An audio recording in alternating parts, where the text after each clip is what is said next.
Yeah, well, very rusty, but what can I do? Yeah, it's all good. It's all good. Yeah, but that's what we are here. We are here now. We are live. We are here in the Twitch worlds. Are we on YouTube as well? Yes, yes, we Oh are. my God, The power of we're everywhere. simulcasting. So, you want to warm those pipes up and give it to Let me us? take a hold on. Let me take a sip of this sparkling ice that I have right next to me. Oh, we're bringing everything back at once. Welcome to Cast of the Past, the time traveling podcast where best friends get together to talk about old games in a new light. I'm Josh. And I'm Tom. And Josh, we're here to cover the best games of 2023. Oh, wait, no, we missed that. 2024. Am I right? Yes, 2024, this year. The year that's been ever so great to everybody. Okay, Josh volume down, me volume up. Look at this. Not only do we have a beautiful chat participating, but we've got a beautiful sound producer in Cowboy. What's up? Well, but it's back. It's back, baby. We are back. And yes, we're going to be here talking about the best games of this year and the best games of not this year. As is tradition. So I say we get right into it. Josh, let's go into the past first. What was your favorite game from not 2024? Number 5, Persona 3 Portable. It came to Game Pass about a year and a half ago or so, and it took me a while to actually jump in and start playing it. I loved Persona 4. Persona 5 is a great game as well, but I was like, I got to see where this all kind of like stemmed from, where this all came from, how the generation gaps have projected these games to go. And I was like, Persona 3 Portable, is it a great game? It's not it's the third best Persona game is the best way to put it. It has a great story about, some really dark themes inside of it, but I think overall it's a much more enjoyable, more adult rated game compared to the other two. Got it. Okay, that's interesting. I figured I was going to see Persona in your conversation. I wonder if I'm going to see it on both lists, but that's really cool. I have not played Portable yet, but I've enjoyed 4 and 5 immensely. I think they're very good games. So it's exciting to hear that Portable holds up. I've always heard that its narrative is damn good. So to hear it on your list. It is a very mature game. I will give it that. Compared to the other two, to 4 and 5, it is very mature in its themes. Got it. All right. Well, that's your number 5. I guess I'll give you my cinco. Josh, do you like mall pizza? Mall pizza is great. I love Dino's. Give me some Dino's. I don't know by which brand name you know it, but mall pizza, wherever you get it, it's good because it's mall pizza. It's basically almost all the same recipe. Am I right? Yeah. Mafia Definitive Edition is mall pizza. Interesting. It is a generic Italians in America becoming gangsters story, but it really scratched the itch for the Grand Theft Auto / Red Dead Redemption narrative-driven open world sandbox that I wanted. Not many people can copy what Rockstar does. I feel like Hangar 13 probably gets as close as you can get.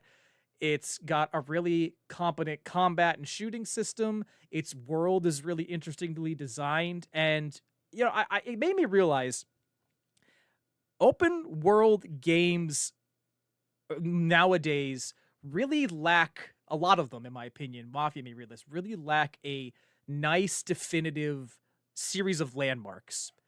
With a few occasions, which are the good ones. Elden Ring, you've always got the Erd Tree, or you've got that distinct division in the middle of the map that lets you know which side of the landscape you're on. Breath of the Wild, you got things like the dueling peaks or Death Mountain. It's an open world game for me needs to have very distinguishable landmarks so I can explore but still figure my way out without having to constantly be jumping into maps and shit. And Mafia did that really well because its city is like a hodgepodge of America. It's New York, but it also has the Golden Gate Bridge and other things. So I can drive around and steal cars and beat people up and still like know, oh, that's what Tony's is. Ah, mamma mia. So uh So yeah. does it scratch the itch? Does it make you want to play the other Mafia games now as well? Well, I did play Mafia 2, and it is not a remake the way Mafia 1 is. It's a straight up HD port of the Xbox 360 game, and it was not fun. I Gotcha. actually completely gave up on it. Mafia 3, however, they apparently remade Mafia 1 with the engine and controls of Mafia 3. So I do have it Okay. downloaded and I'm looking forward to playing it. But if you had a PlayStation Plus account and got it as one of the monthly games, or if you see it on a Mhm. sale, I could definitely recommend it. It's got a very entertaining, if predictable, story about, gangsters and godfathers, but it's a very decent open world action game that I think you could have a good time with. Okay. That's I was shocked to hear that because I didn't even hear you talk about it at all throughout the year. So it's good that it makes your list so close to the end of the year as well. Mm, mm. I just want to give a shout out real quick. Thank you, Patnat, for the kind words. And as Patnat said, welcome back, Josh. Oh Uh, yes. Hello. thanks for being here. Cowboy, yes, the moon in Majora's Mask is quite a distinguishing feature of that map. But Josh, I Uh, believe you are owed a number 4. yes, number 4. So number 4 takes two things that I really like: Metroidvanias and Dark Souls. Okay. Ladies and gentlemen, Blasphemous 2. Blasphemous 2 picks up shortly after the DLC of the first game, which was great. It expands on your arsenal of weaponry and stuff like that, and it took pretty much all those things that everyone complained about with the first Blasphemous game and flipped it on its head and said, "Here, we're going to give you everything that you want at one shot." And it is a beautifully disgusting video game, a great Metroidvania, great platforming abilities to it as well. And the end boss fight is one of those, like, when you finally figure out the pattern, when you finally figure out what you have to do to beat the boss and stuff like that. It's just every, like, the puzzle pieces fall aligned and perfectly, and just it's just Dark Souls, Metroidvania. What more could you ask for? Blasphemous 2. Nice, nice. Glad to hear that that franchise is continuing to do well. Does it still have that kind of, how do I put it, that modern Sega Genesis look? Yes. Okay. Okay. Because that's something I always admired about it. They were like, what if Altered Beast? What if insert other Sega game here? That kind of Yeah. baked lasagna look that Genesis games had. It still Like, retains it. because my thing is, I always wanted a Castlevania game in the style of Dark Souls, and this is pretty much the closest you can get. So yeah, I Cowboy highly recommend Blasphemous 2. Cowboy mentioning I wanted to play it just for the pixel art gifs that always show up. Iconic art style and animation style, would you say, Josh? What was yes, pixel art, yeah. Character animations like that? Yeah, yep, Okay. yep. Very cool. Well, I'm And glad. yes, 21st Century Fool is correct. What more could you ask for? But apparently 3 more games. Hey, the more the merrier. That is true. Well, speaking of a series that has a lot of other games, my number 4 is The Legend of Zelda: The Minish Cap, the Game Boy Advance adventure where Link's got a talking hat because he's always got to have a talking something. I thought this may be for me the best 2D Zelda that's ever been made, and I'll tell you a big reason why, because you'll appreciate it. It's got a dodge roll, so Oh my god. it's basically a Souls game. Oh my god. But it made combat really fun because you're not just like scurrying around in one of the D-pad directions. You can also dodge roll out of the way, and thus bosses and enemy encounters are really fun. But they use the whole, the gimmick of the game, right? Link can go really tiny Yep. and then visit the village of the Picori, the tiny inhabitants of Hyrule. They use the fact that you can have Ant-Man abilities basically to split Hyrule in an intriguing new way. We're always splitting Hyrule into light and dark, or upside down and right side up. But here it's like, no, there's just one Hyrule, but you got to see every perspective on it. And Yeah. it's set like way back in the Zelda lore. So Ganon's not around. We have a new villain named Vati, who's a wizard. And overall, just yeah, I had a lot of fun. It's uh, a good adventure with a lot of exploring. And I honestly think that it kind of proves that the cell shaded Wind Waker style might be the most endearing look Zelda has ever had as a franchise, because even in a 2D pixelated look, it still looks super great. Like that is a people made fun of it when that game was first revealed all the way back in the day, back when we were young, but Hmm. it's held up incredibly well. So if you have Nintendo Switch Online, or if you got one of them ROM hacks because you're a real gamer, check it out. It's really worth it. No, Minish Cap is one of the Zelda games that I always I never really touched because it was on the GBA, and I didn't really have a Game Boy Advance growing up. I had the Color, and then I went right to probably right to the DS Hmm. after that. I kind of skipped that generation. So Minish Cap, that might be worth a play. I know that you love the 2D Zeldas most of all. So Hmm. like I said, it's got a Souls dodge rule. So I think you might be able to give it a little bit longer than just a passing glance. Speaking of soul dodge rolls, Oh boy. number 3, Lies of P.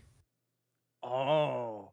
Okay. Pinocchio meets Dark Souls, and it is just a wonderful Souls-like game. It makes my one of my least favorite game mechanics fun, and that is weapon durability. Interesting. It, Okay. you actually, like, as you're playing through and stuff like that, your weapons start to degrade over time because you're using it to destroy machines and metal and stuff like that. So you have to use part of your arm to sharpen your blade as you're going through. But different abilities, you can make them flame or electricity or anything like that, so like you have that on the go for you. Boss designs are amazing. The fact of the whole world of Pinocchio pretty much being capsulized into this horror franchise is just, oh, it's so good. I've had a lot of Pinocchio the past few years. We've had Guillermo del Toro's Pinocchio. We've had uh, Rob Schneider as Pinocchio. But from everything I've heard, including you just now, Liza P may be the definitive experience. The It, game has to be good because we all know it birthed Lies of J in Bad it's Elephant Wrestling. true. Yeah, no, but overall though, like it is one of those games that it's so well polished and it was done so well that it gave like the FromSoft team like a run for their money with what you can do now with a franchise. And it just brings a breath of fresh air to already great and stable um genre of games. Okay. That's good. I mean, From Software does it best, but they shouldn't be allowed to just run the table. It's always good when you have a disruptor in the scene. Hmm. Yeah. So, uh, do you think we're gonna get Lies of P2? What other The letter will there be a the lie? end the end of the game, if they're gonna go with the lies of, it should be D. Because if you've beaten the end of the game, there's a really nice setup for what the next game is going to be. Okay. Or O. D or O, I would say. Mm. Mm. But yeah. Well, if it was O, it'll be a prequel to Lies of P. I don't, That would either be one, either true. one would be prequels, actually. 21st Century Fool in the chat jumping back to Minish Cap saying, "You beat the game by expanding in Vati's butt." Ant-Man would be proud. Good. Thank you for the follow-up because that was some mad phrasing right there. Some mad phrasing. I hope Ant-Man would be proud of my number 3 because it is the CRPG Disco Elysium. Oh, you finally played some Disco Elysium. I did. I embraced the darkness as a drunken I can't even, Detective. I'm a detective, Poor, but man, poor use of a detective. what I would say is this man is one of the biggest scumbums in gaming history, and yet the adventure that you can go on with your absolutely beloved sidekick, Detective Kutaragi, is incredibly deep, incredibly interesting. Just the lore alone, like this is one of the most dense and interesting in-game universes I have ever encountered, where I wanted to talk to every NPC I could to learn things and to see how far I could push things, because it's an RPG with no combat. Everything that you earn or everything you do is based off of conversation and discoverability. And there's a lot of Roll the freedom. dice. Yeah, there's a lot of freedom within it. The only thing I'm going to say against it, and I still want anyone who hasn't to play it, I'm just going to say I have to be honest here. It has one of the most dog shit third act reveals in any story, in any medium I have ever encountered. It didn't change the fact that it's probably one of the best things I've ever experienced in my life. That's how good it is. That is how good it is. Good. That's saying a lot. I am the resident Switch defender, I think, of the two of us. I have to say this. I played it on the Switch. It is not optimized for the Switch. So please play it on a much more powerful machine, but please play it because it is storytelling and kind of creative game innovation or motivation pushed to a good degree. Really recommend Disco Elysium. Thanks. The Final Cut. The Final Cut, yes. No, I've played some Disco Elysium and stuff like that. I've enjoyed what I've played of it, and I do need to go in and finish the game. I think I made it to the beginning of the arc of the second act of the game. But I have to go back and replay it from the beginning. I already have it downloaded on my PC. I just need to boot it up and play it. Okay. But yeah. We'll do it. Well, Tom. After this, though. Hold on tight. Or should I say, hold on to your L2 and R2 buttons because it's a rocky road ahead of us. Number 2, Death Stranding. Death Stranding is the surprise game of the past year and a half of me playing it, because I didn't think I was going to enjoy this game, and within the first opening hour of this game, it hooked me on. I was just like, I can't believe I'm playing this. I can't believe I'm going to enjoy this game the way that I am. And yes, it is just traveling delivery man back and forth the entire time, but the story is so well done, and Higgs is probably one of the best bad guys in all of video games. But Death Stranding 2 is a highly anticipated game now coming up because of this, and I'm just so excited because I just was so shocked with how good Death Stranding 1 was. Absolutely. Good. I'm not saying anything else. Good job. Okay, I'm moving on to my number 2.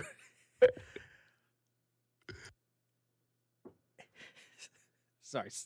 I'm moving on to my number 2, which is a game that you bugged me forever to play, and then I played it, and 80 hours later, I could say that Persona 5 Royal is a cool-ass video game, Josh. A CAG. The most stylish video game I think I've ever played. From its loading screens to its menus, it's super fucking good. An incredibly inventive concept. I'm ripping off a line from Donkey here, but it's Inception meets Pokemon meets like Ocean's 11. You know what I mean? A great cast of characters, as with the other Persona games that I've enjoyed and the other Atlas games that I've enjoyed, and just, effortlessly addicting. I'm not going to put 80 plus hours into a game unless I'm really invested in seeing where this shit's going to go. And Persona 5 takes you there. A lot of stuff to do, whether you are catching personas to add to your arsenal, whether you are exploring Mementos, the giant procedurally generated kind of dungeon area for you to grind, or grinding out personal relationships so that you can buff the stats of your party, freaking going to see movies, playing video games, everything that you can do. Playing video games inside of video games. It's crazy. I said Inception. I already said Inception. And of course, to top it all off, it's scored by just an incredible soundtrack. What a game. You got to play it. The hype is real, ladies and gentlemen. The hype is real. The hype is real. Which brings me to my number 1 of not this year, a game that I put in over 370 hours into. Persona 5 Royal. Hey! What more can we talk about? I mean, this is, like I said, the most stylish game ever. The soundtrack blows Persona 3 out of the water. It rivals Persona 4 in soundtrack wise. But overall, the game is just so fun. It's so exciting. The dungeons are so great and so vast and so artistic. It is the most artistically awesome game. I can't get over the art style for it, and the fact that they're going to make a Persona 6. Where else can you go? How much better can you get? It's got that artistic aura, that aesthetic amazingness. Yeah, it knows what it is, and it does it. And like one thing we've talked about, off camera and stuff, is the load screens are fun. Like the fact that you have load screens and they don't bother you, they don't weigh you down. You're not like, oh, here we go again. No, it should be impossible. It should be impossible for that to happen. But it's just Persona 5 Royal. If you haven't played it, definitely pick it up and play it. Play through the first dungeon and let me know what you think of it. Because like the first dungeon is probably one of the best dungeons, and it should set you forth for what the rest of the game's going to be. Yes. Well, what else can I say? Except that my number one is Death Stranding. We switched. We had inverted. Yeah, do 1 and 2. Oh my God, Death Stranding is such an experience. I have to just elaborate on everything Josh said because he's right. Nothing he said was wrong. Here is a tale about how the more we get invested in technology that makes it convenient for us to separate ourselves, the worse off we are as a species because we're not creating, we're not connecting, we're not motivated, we're not innovating. And the only people who could save us from ourselves are Amazon delivery drivers. And let me tell you, I had sweaty palms from intense experiences. I had a wet face from crying because sometimes this game just pushes you to the emotional edge. It is chock full of Hideo Kojima's weirdness. This is the weirdest man who ever lived. But you know what? God damn, can he make a game? He makes shit that is unparalleled in almost any medium. And you can always see the sincerity and the truth of what he's trying to do under his fucking goofiness. Like, okay, we're seeing trailers for Death Stranding 2, and there's a doll dancing like a K-pop boy band or whatever. I can't wait to find out what that means about my relationship with my father. I can't wait because I'm sure it's something like that, I just watching the trailers of Death Stranding 2 just gets me so hyped now because of just seeing and realizing what I'm actually watching, because I saw the trailers before I played the game. And now after I beat the game, I went back and watched the trailers and I'm like, oh my God, it makes sense now. It all makes sense. And I have so many more questions. Yeah. But you mentioned Higgs. It's the rest of the cast of this game. Mama, Die Hard Man, Dead Man, of course, Sam Porter Bridges, Fragile. This is an incredible... She's fragile. But not that fragile. Hartman. Hartman got me watching like in real life Charlie Chaplin movies because he recommended one in the game and it fits into the time span in which he's alive. This game's incredible. And I just want to mention, I know you made kind of a deprecating joke about the gameplay. Yes, it is traversal. It's a traversal-based game. But what I really like about it is that the traversal actually means something because of the way the game opens up, the more efficiently you explore its map. To the point where, like, you can make the game more accessible for other people, in like other players like you and me in real life, if you play the game. You know what I mean? Like, you're actually making things good for other people. And that's incredible because it's a game that actually ties into its own themes of helping each other, connecting. Go ahead, please. You can make the game as difficult for yourself as you want it to be too by doing those options, like by building roads or playing down ladders and stuff like that. Like, you can make the game as easy or as hard as you possibly want it to be. It's incredible. Like, really, Kojima killed it. And I'm not just saying that as a fanboy. He literally killed it. He killed all of humanity with his time rain that ages them up. Hello, Jake in the chat. Good to see you. You are coming in just at the end of our best games from not this year, but we hope you stick around. You want to do a quick rundown of your list really quick for people just tuning in? Yes, Josh, give us your 5, 4, 3, 2, 1. All right. Number 5, Persona 3 Portable. Number 4, Blasphemous 2. Number 3, Lies of P. Number 2, Death Stranding. Number 1, Persona 5 Royal. What a list. What a list. It can only be followed by number 5, Mafia. Number 4, The Zelda, The Minish Cap. Number 3, Disco Elysium, The Final Cut. Number 2, Persona 5 Royal. And number 1, Death Stranding. What a year previous years were. Man, good job. Yeah. Good years. Good years. Yes. But what about this one?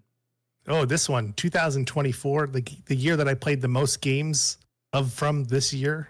You think you set a record? Like the most current games ever? I would say I'm really close. Okay. I just downloaded Path of Exile 2. So that's another game from this year. But you're not allowed to like it, because if you like it, this video becomes extinct. That's true. Yeah, that's true. So hate it. Make sure you hate it. But I'm going to let you go first with your number 5, Tom, from games of 2024. Thank you. I appreciate that. That also makes sense. All right. The 5th best game of 2024 is Celeste 64, a free-to-play 3D platformer from Maddie Makes Games and the team behind Celeste. This is the closest I think any developer has ever gotten to the precision and feel of the golden era of 3D platformers. It is free. I already mentioned that. You can get it on itch.io. It's short. It's long enough to be enjoyable, but not too long that you just want to just give up. And it's so challenging. It offers so much skill refinement, and it's packed with so many cute little secrets and Easter eggs tied to the larger Celeste game. And it's just an incredible experience. I'm so impressed with what they were able to pull off, and it's going to lead into future Celeste titles. There are drips and drabs of where this game's going to go. So it's a canon sequel, and you got to play this. Literally, it costs nothing. It's an incredible experience. Celeste 64, Fragments of the Mountain. Play it. Damn it, it's so good. Yeah, it's an N64 style game that I actually enjoy. That right there is enough. Proof positive. It should be number 1 under that logic. But no, it's Celeste 64. I think it was fantastic. I think it was a shock to everyone when it came out. It just kind of shadow dropped one day, but man, what a game. My favorite moment in playing Celeste 64 for the first time is I was trying to climb up that one really tall tower in the center where there's like spikes on all 4 sides, and I thought I had to do it through this complex wall kick strategy, and I spent like an hour of in real life time mastering it because I was like, I gotta do it, and I did it. And then I immediately watched the speedrunner and realized I had missed an entire more easily climbable section. But I wasn't pissed. I was impressed because they're not because just like those games I was talking about, like Mario 64, they're like, there's your objective. How you gonna get to it? You figure it out. And I always love when a game does that. So Celeste 64, my number 5 game for 2024. Josh, where does your list begin? My number 5 is going to be the first shocker of the list. Number 5, Metaphor Refantazo. At 5. At 5. Yes. Okay. The only reason it's ranked so low is because I haven't finished it yet. I enjoy the game from what I've been playing of it. The world is a little hard to get into. I feel like some of the story pieces are a little too complex for what I'm used to from the Persona team. That doesn't mean that I'm not enjoying the combat. It doesn't mean that I'm not enjoying the soundtrack. It doesn't mean that I'm not enjoying the game itself and my time being in it. It's just one of those games that I stepped away from it for a little bit too long, I think. And that's hindering a little bit of my time with it. But I still think it is pushing games to the future, doing things that we should be looking at for games that are the best games of this year. The proof is in the pudding, and they have the right thing here. They just got to stick the landing. And I'm hoping once I play another 70 hours of this game that it sticks the landing for me. On the count of three, do we want to sing our favorite song from Metaphor? I no, I don't think that's culturally Oh no, we're acceptable. gonna do it. Ready? 3, 2, 1. Hoy yo yo, hoy yo yo, hoy yo yo. The battle theme. It's so good. It's so good. It is so good and it's so badass. But yeah, Metaphor ReFantazio, number 5 on my list. That means that there's been 4 other games that have been more impressive to me I'm shook. this year. I'm shook because now I don't know where your list is gonna go. I've known you long enough to be like, I know where he's gonna put this, but this is 5. I'm rattled. And I was also rattled. Hello, Metroid Mike. It's beautiful to see you. Thank you for scaring the bejesus out of me with the Stone Cold Steve Austin theme. You're a stinker. You're a little stinker, but it's good to see you in the chat. And 21st Century Fool confirming we are canceled for singing the battle theme from Yep. Metaphor ReFantazio. All right, moving on to my number 4. Can we take our hats off for just 1 second? And can we give it up for freedom? Who loves freedom in this chat? I want to hear some freedom. Liberty, liberty, liberty, liberty. I'm talking about Helldivers 2, the most free game that costs $40 ever. I'll put my hat back on. Hang on. Helldivers 2, the sensation that even Sony and Arrowverse were like, or Arrowhead, whatever the developer was called. Sorry to disrespect you while I'm praising you, but the game that they were like, oh, this is going to be this popular. Yes, it was that popular. And let me tell you, if you know anything about me, I love third-person shooters. I love objective-based control modes. I love killing bugs. And this game does all that and way more. It's some of the most fun multiplayer shenanigans I think I've likely had since the first Overwatch. The spirit of the game is really fun. The tone, it's really great. I have just had a lot of fun dicking around on those maps with friends, and I'm not going to get too much into the quality of the community support wherever it has gone, wherever it's going to continue to go. Mhm. I don't want to make this about the controversy of modern day live service gaming. All I want to say is that the spirit of the game is something that I really, really loved, and I have put a lot of fun ass hours into securing democracy across the galaxy. And that's why I'm going to say Helldivers 2 is my number 4.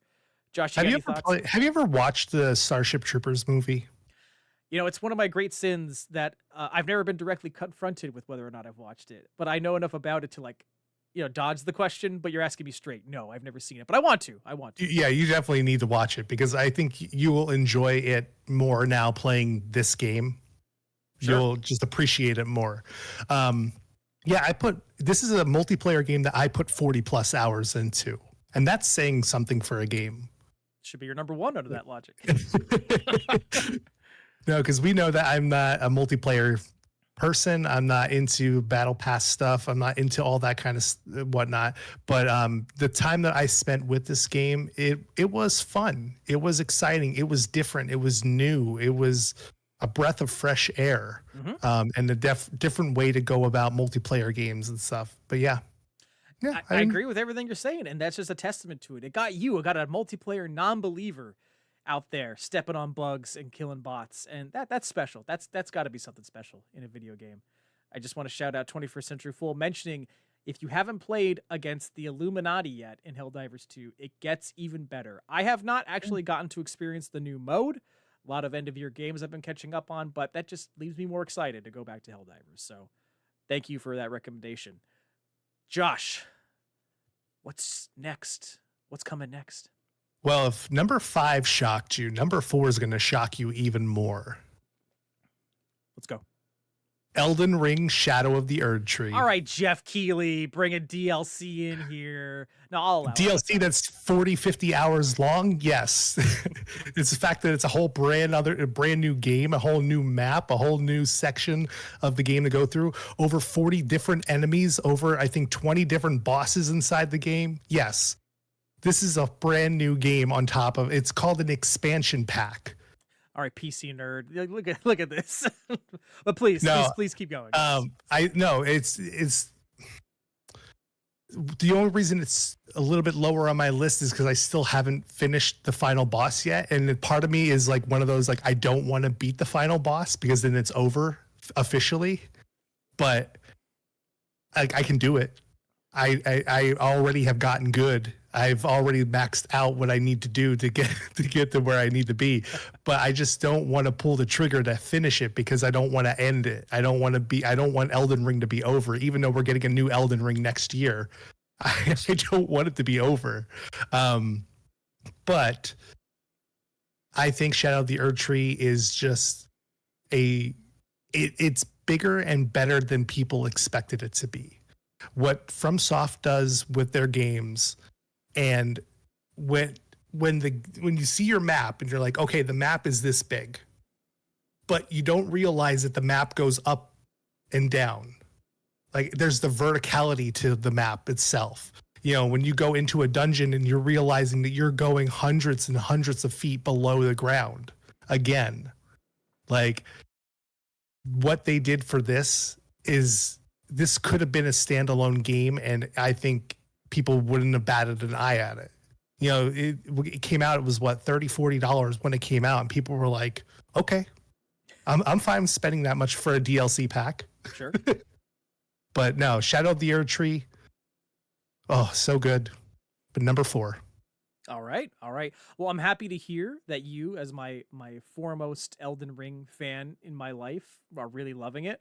And I still actually do believe that I have a problem with DLCs being in the Game Awards Game of the Year. But the fact that it's as impressive as it is, that's really admirable. It goes to show that From Software, even though they don't always make games that I 100% love, I admire how hard they're flexing with their commitment to putting out quality. Miyazaki's an evil man, but that doesn't mean that he makes bad video games. So I gotta tip my hat and just say, "Wow, I'm happy for you. I'm happy that you got a lot of experience out of that." And just think, when you do beat that final boss, Hoaraloo is gonna go down in like 5 seconds with all that extra EXP you grinded out. I know. I mean, you should just go fuck Hulk Hogan up right now. You know what I mean? Number 3, Tom. Number 3 would technically be the third entry in its franchise, narrative-wise. That would be Indiana Jones and the Great Circle, the late emerging narrative game from MachineWorks and Bethesda, with Troy Baker basically being the doppelganger of Harrison Ford. And I gotta say, this was such a relief in a way. Like when they announced this, I was super pessimistic because video game tie-ins to movies have not been good in a while, and even when they were good, they weren't great. But this one, I really got to admit that they picked the perfect team to make this game. And it's a balancing act of tone and presentation and gameplay. It knows exactly what is best about Indiana Jones. You are always an underdog. Like, this is not like a run and gun macho shooter. Like, Indy can go down super fast because he's just a regular dude. But he's a regular dude who loves going on adventures, finding cool shit, and punching Nazis. And that's always been the appeal of the good movies in the franchise. You know what I mean? Like, Indiana Jones is always a gateway to cinematic thrills. And that's what they do with this. It's super easy to just stumble across a cool collectible on the map. It's super easy to like walk into a situation where it's like, well, I can knock that guy out from behind, or I could pick up a frying pan and whack him in the head with it, or I can get into fisticuffs with the coolest punching noise in movie history. You know what I mean? Mm-hmm. And it's got enough of the, what do they call it? The immersive sim elements that you can get experimental with how you want to engage with combat or stealth. That it's super fun and engaging. And the story, while at some points it is a little bit of like familiar indie stock, like you go to Egypt to a dig site, where's that from? Raiders of the Lost Ark. You go to Italy to investigate a Christian mystery, where is that from? Last Crusade. But I mean, it's not 1-to-1, but yeah. you could tell that it's Machine Games playing it a little safe with what we want out of an indie game, because they don't want to get into Aliens or anything like that. So time I travel. I'm not I don't personally fully fault them for it, but I am going to admit that it exists. And I'm just going to say that, I'm having a blast with it. And this is my game that I'm going to admit that I have not finished yet. But Okay. short of this having a dog shit ending, this has just been a very fun experience. And I think Xbox were super foolish to promise that this was coming to PlayStation in a couple months, because this is like one of those console defining experiences that I'd be like, I think anybody'd be proud to have this in their library and kind of keep it to themselves. Yeah. Yeah, very worth playing. I know I don't have Game Pass right now, but in a couple months when Avowed comes out, I said I'm going to pick up Game Pass again to play Avowed for next year. So that's probably when I'll play indie, but Yeah. I've heard nothing but great things about it. Yeah. And the thing is, I think a lot. I'm not. This is going to sound like a backhanded compliment, but I mean it in the best way. I think a lot of the praise has just come from the fact that people's expectations were kind of low. People Mhm. don't have good opinions about licensed games anymore. So One thing I loved about it, did you see the collector's edition of the game? uh, Like does it come? the It comes big with collector's outfits, right? No, the big collector's edition of the game came with a life-size globe that you had a magnetic airplane that you could put on it and travel it across the globe. Now I want to spend money on that. Damn it, Josh! Why did you tell me that? But yeah, I mean, we saw Crystal Skull in theaters together. I know how much Mhm. you appreciate indie as a franchise. Like I said, Yeah. it's what I said. It's the indie movies are about just the excitement of adventure, and that's what this game gets me. You know what I mean? Like it's good because it knows the tone it should aim for. So that's my number Yeah. three. Josh, Nice. do you have a licensed game at your number three? I don't. I have a game that already surfaced already on my list. Persona 3 Reload. Oh. Persona 3 Reload, it is a modern day, remake of Persona 3 Portable. So everything that you've come to love about Persona 3, it is more modern and it is in the same engine as Persona 5. So it is stylistic, it is awesome. The soundtrack is bops of brand new songs to it. You can play the Persona 5 theme and songs inside the game if you want to. There's just so much you have, so much more customization, new things that they've added in the games. They added these I think they're called Showtime events, which is very similar to like your special attacks with like the big cinematic attacks and stuff like that from Persona 5. The They added them. team-ups, right? Yep. They added them to Persona 3. They also added the ability to do baton passing inside the game as well now too. Just adds so much more customization to what the game is. And the DLC just came out back in September, which added Joker as a playable villain in the game. So there's so much just to this game. If you like Persona 3, you were gonna definitely love Persona 3 Reload. This is a cast of the past history, I have to add. This is the first time that a game and its remake have ever appeared in the two concurrent best of lists. So good job, Josh. You just made history. Yeah, I did it. I did a job. That's interesting. I really and kind of I mean, what I'm saying that's interesting for is because it's Joker is a villain in the DLC. Yeah. Is this Persona Q? Is this one of those DS games where the casts cross over? I really want to know what's up with that. So now, God damn it, I'm gonna give my 100 hours of my life to a game. But if you got Game Pass, it's on Game Pass, and they gave you the DLC for free with Game Pass. Josh, is it the best deal in gaming? It is the best deal in gaming. Wow. Okay. All right. Well, I'm super glad that Persona 3 was a game so nice you played it twice. And I definitely will let you know when I get to it. But I don't think I'm going to be able to get to it anytime soon because, Josh, I'm still playing my number 2 game, Balatro. It's ruining my productivity. So many hours of my life gone to Jimbo. So many hours. Listen, Balatro, I'm going to say it is a perfect object.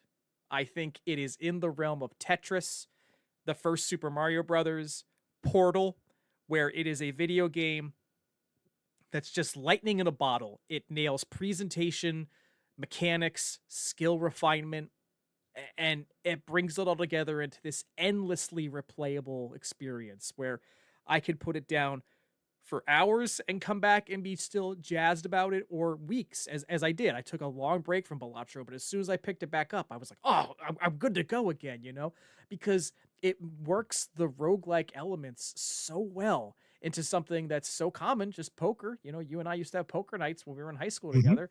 And the music is so intoxicating, and just even the UI elements, the looking for the really cool art style on the Jokers and all the fun abilities they have, it is just once in a generation that a game like this comes out. And the fact that it was designed by one person, everything about it one person, Local Thunk, Nobody knows what it looks like. you are a maestro. You are a maestro, Local Thunk. I got to give it to you. This is something special. So Balatro, that's Yeah. my number 2 game of the year. Balatro is a super fun game. It is st- not strangely addicting, but it is addicting I just want to see the flames appear behind my numbers. It's That's so all I want. satisfying. So satisfying. And I'm going to offer a qualifier. I did this actually in 2020. I had a distinction on my top 2. Balatro is the best game of 2024. It is in my opinion, representation of the art form of this year. But it wasn't my favorite game of this year. So Gotcha. I'm just going to throw that out there. Gotcha. Josh, how Okay. about your number 2? Can you drop it? Number Drop it, two, yeah, number 2 is a game. This is a little weird for me, but this is a game where I don't care about the story. Mhm. I care about the action. I care about the gunplay. I care about the combat. I care about the soundtrack, all this stuff. Number 2, Stellar Blade. Ah. It is a great hack and slash game. It has the battle mechanics that I wish Final Fantasy 16 had, because it is just so fun. It's easy to pick up and play and understand how to do, but difficult to master when you get into certain boss fights and stuff like that. It has an amazing dodge mechanic, has a great parry mechanic inside the game as well. And dodging, parrying, what more do you need inside of a action hack and slash game? But it is a great RPG overall. The story is not the best, and that's why it's number 2 on my list and not number 1, because if the story did stick the landing towards the end, I think it would have been one of those games that I would be talking about much more. But overall, I had so much fun playing this game. I put 50, 60 hours into this game already. I've done multiple playthroughs of it. I've just enjoyed my time with this game so much, but it is not the best game this year. Interesting. Okay. All right. Josh, he wants those big booty cheeks a clapping when he's playing his action games. Platinum, am I right? This is a platinum release? It's not platinum. Oh, no, excuse me. I forget who made it, but it's their first game that they ever did, but Sony published it. So it's technically an exclusive Sony game. That is one of those things, you can definitely tell that the censorship to the game, they were like, we don't care about censorship. We're going to have jiggle effects and everything. I showed you a screenshot from the train sequence a while ago. And Yeah, you sent it to my work email, and then I got fired for NSFW content. But yeah, no, I think I probably just assumed this must be a platinum game because they probably took a cue from Bayonetta. It's like, let's have a sexy woman do action. Oh, yeah, this will sell. You would think it was platinum or Suda 51, but no. Gotcha. Well, I know that was a super hype release at the beginning of the year, and I remember how much time you were putting into it, so I'm not surprised to see where it ended up here. But that's an intriguing number 2. I guess I have to just do it. My number 1 game of 2024 is a Metaphora Re Fantasio. What's the matter, you? You want to be the king? You want to hang out with Stroll?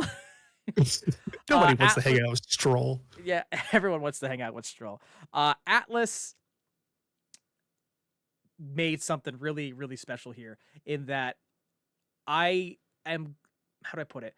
I love the Persona games, as we've already mentioned and geeked out a lot on this list, but I really liked that they could take the bones of what makes Persona work so well and reconfigure it, remix it into something this unique and fresh that doesn't feel out of place.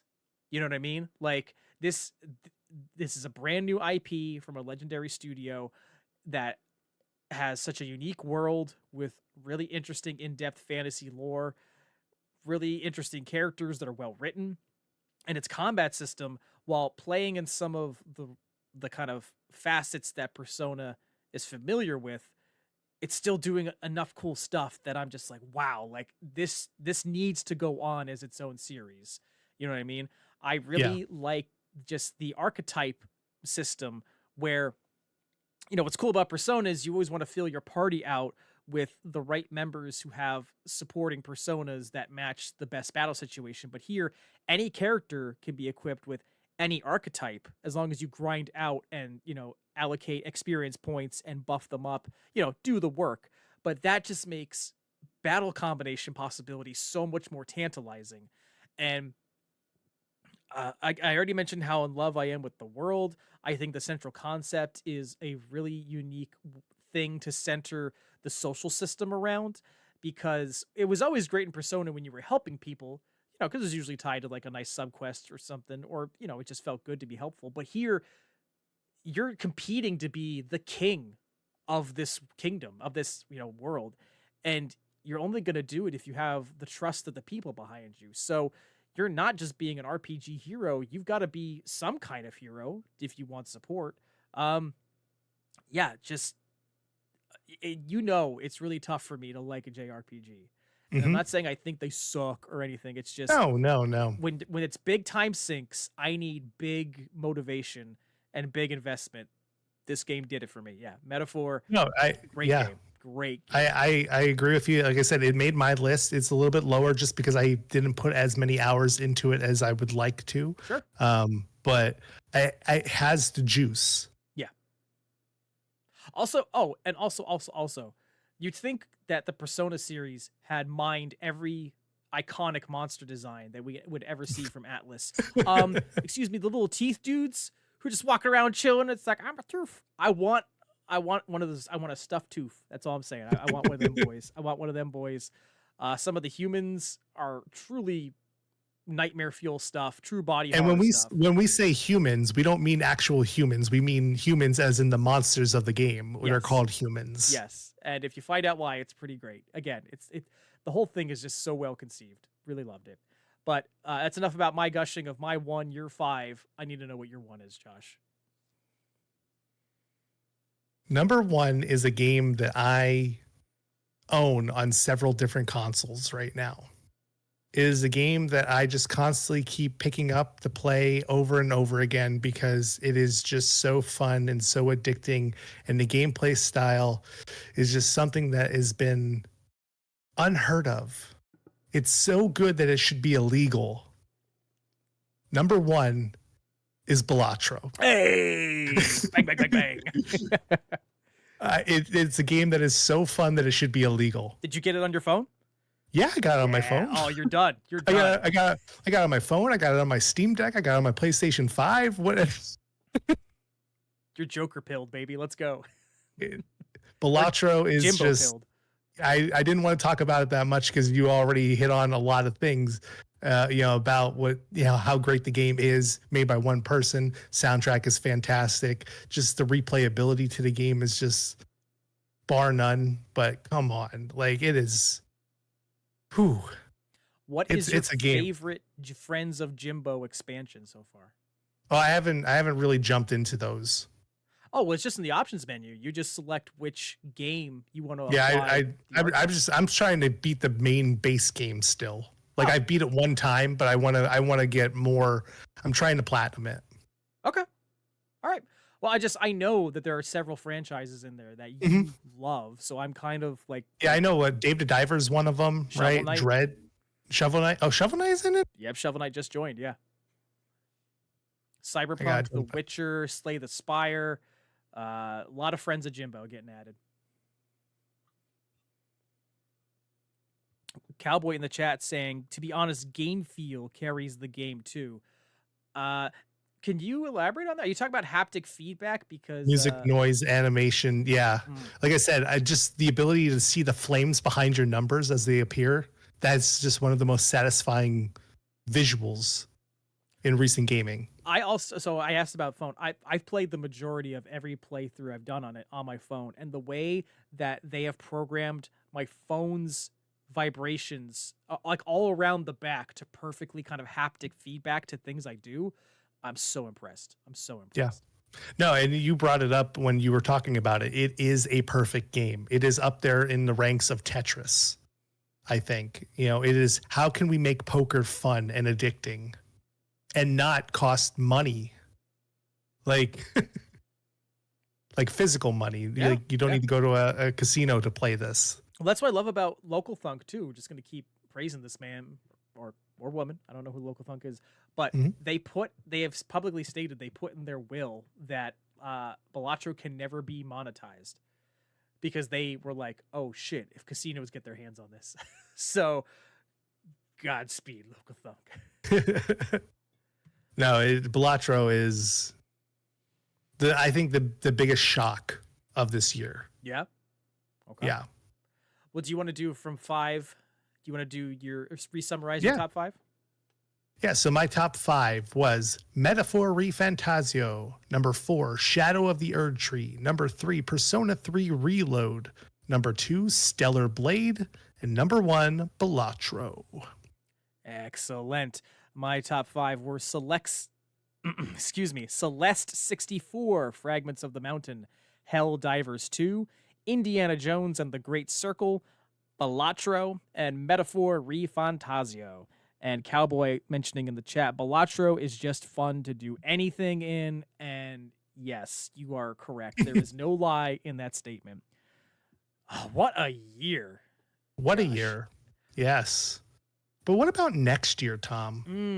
Or do you want to make some predictions? I got a pretty big one. Okay. What do you predict will think happen in the world of games in 2025? Grand Theft Auto 6 is not coming out next year. Oh. It's not coming out next year. Now, you don't mean this in kayfabe, like, oh, God of War's not coming out. You actually think this will I actually mean it's not coming out next year. It's going to be a 2026 game. Interesting. Do you have anything that you're reading in the tea leaves, or just based No, on I just know the scale of this game and how big it's going to be and what they're going to be trying to pull off. And they're going to be looking at all these games that have come out.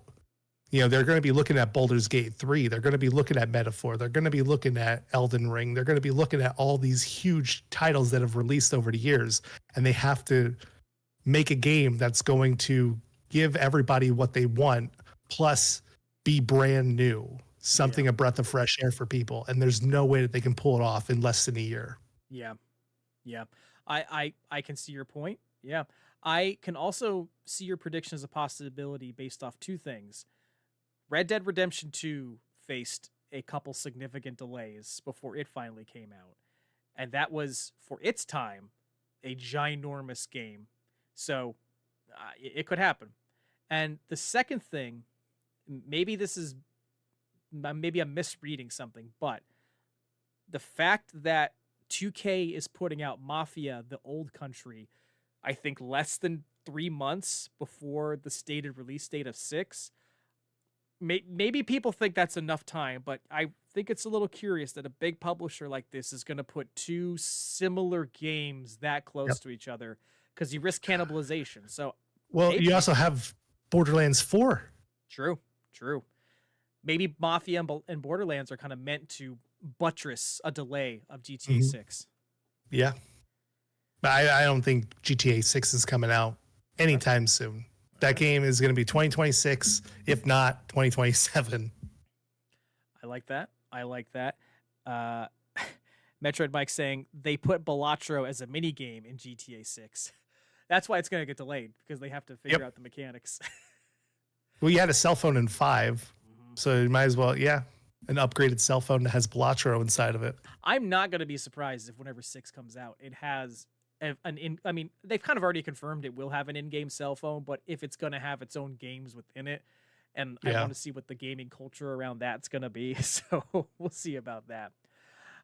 My big prediction for 2025 is that we will see $80 retail games before the end of the year.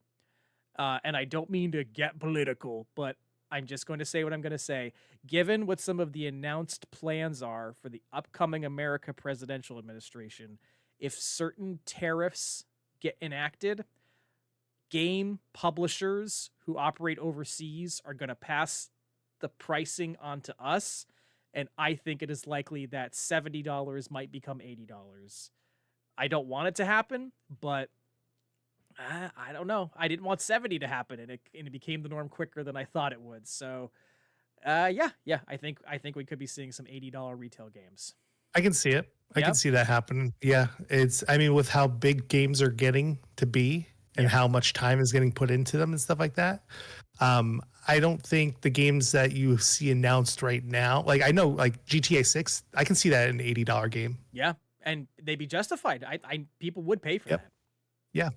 I mean, there's certain games out there right now that I would pay $80 for. You know what I mean? Like Baldur's Gate 3, how big that game is and stuff like that. That's worth $70, $80. Elden Ring, it's worth the $100 and some that I put into the game already. Sure. Oh yeah. Oh yeah. Of course, we can make the classic investment Right. versus price argument that you and I have talked about in real life, and it's always interesting. But yeah. No, but for the new norm, I can mhm. see that. Yeah. Yep. We did have a. Oh, go ahead. No, I can see it's starting with games like Madden, though. The games that are the most popularized, you know what I mean? Like Madden and wrestling will get infected by that as well, too. But like I can see all of your sports games getting hit with that tax. If Right off the bat. if Madden costs $80, how are they going to afford Hot Pockets and Monster Energy drinks to go with their game? True. Be screwed. We had a prediction in the chat. Excuse me, in our Discord, our super exclusive Discord. I don't know if Maverick's here, so let me just drop this. Join the Discord if you want to get in on the conversation. But we had a prediction from good old RK Slevin, who said next year, Slay the Spire 2, Hades 2, and Fable are all going to be a thing. I'm so giddy. I want someone to hit me across the head and put me in a coma until those games come out. I feel you, RK. The wait for good Fable has been far too long.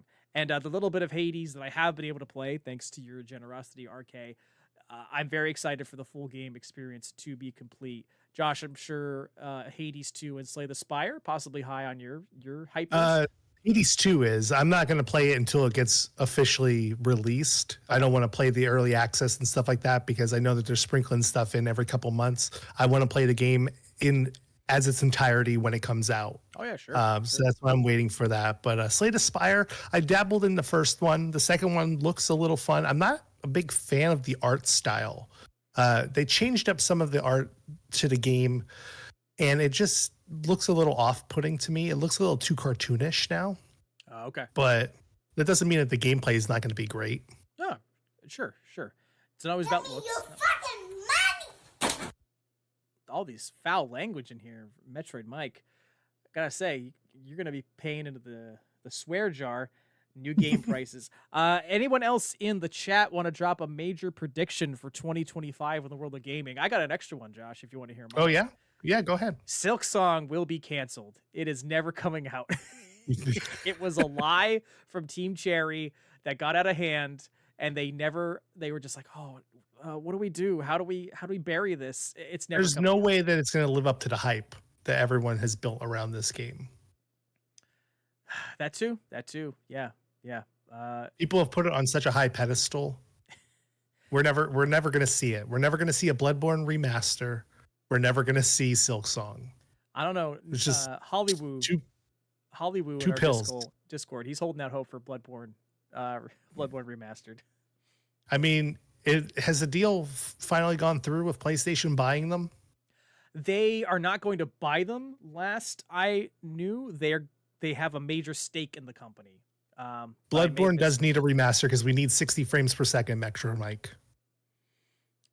Listen, we need 60 frames per second, and we need quality of life improvements. I just beat the game two nights ago. Again, I see Josh. I see there's Josh's some blood quality of boiling. life. Blood boiling. There's some quality of life Don't you tell me. improvements that we need. My other big prediction for 2025, Ubisoft will be completely purchased by Tencent by the end of the year. Yeah. They are not going to be a public company anymore. They will be Yeah. bought. Yeah, sadly. But that's what you get when you keep releasing games that are mediocre. They fumbled the bag for far too long. Yeah, now they got to pay the price. Mm-hmm. Jake in the chat saying it's painful to play Bloodborne at 30 frames per second now after playing Elden Ring. Yep. We got a taste of that sweet goodness. I mean, and now we want more. If Bloodborne needs to be at 60 frames per second, was it ever good? I mean, yes, it was. It was great for its time. I'm just teasing you. Well, 2025 should still be very exciting. We've got the Metal Gear Solid Snake Eater Delta. I thought it was supposed to come out this month, but now it's just undefined 2025 release date. We're going to have Death Stranding 2 on the beach. We're going to have the Switch 2, which I don't know if you saw, but according to recent reports, it's going to be called the Switch 2. Good. Which is interesting. I agree with what Tim Geddes said. He says it should just be called that because anything else could risk the confusion that the Wii U caused, you know? So I'm like, that's a good point. It's a good point. Yeah. We got Doom the Dark Ages. Oh, yeah. Metroid Prime 4. No GATA 6, though, as Josh just confirmed. Nope. It's not going to happen. Okay. Josh, do you have any closing thoughts on 2024? Any final summaries on the year? It was a good year for gaming. I had a lot of fun with the games that I've played. There's a lot of games that didn't make my list, but have been games that I've just sank a lot of hours into and stuff like that. But I mean, yeah, overall it was a fun year for gaming. Are you ready to reveal that Balatro was not really your number one? It was Concord. $400 million down the drain. I'm so mad at myself for not buying the controller. Blunder of the century. Blunder of the century, as Hollywood pointed out. Yes, indeed. I really should have bought that controller, Josh. I know. Idiot. I know. The Helldivers 2 controller. I also missed out on that one. That was a handsome boy. It is. It was a good one. Yes. But no, overall, though, 2024 was a pretty good year for gaming. Anything else you want to add? Just that it was a delight being here with you. Yeah. I really love this either in real life or on the chat. And I'm glad that we got some beautiful people showing up. Thank you, Metroid Mike. Thank you, Jake and Cowboy and Fish Knight and 21st Century Fool and Pat Nat and anyone else who may have just been a looky lurker. Thank you for sharing this very special moment. Very good night, in my opinion. Yes. And until next time, we'll see you in the future. Happy New Year, everybody.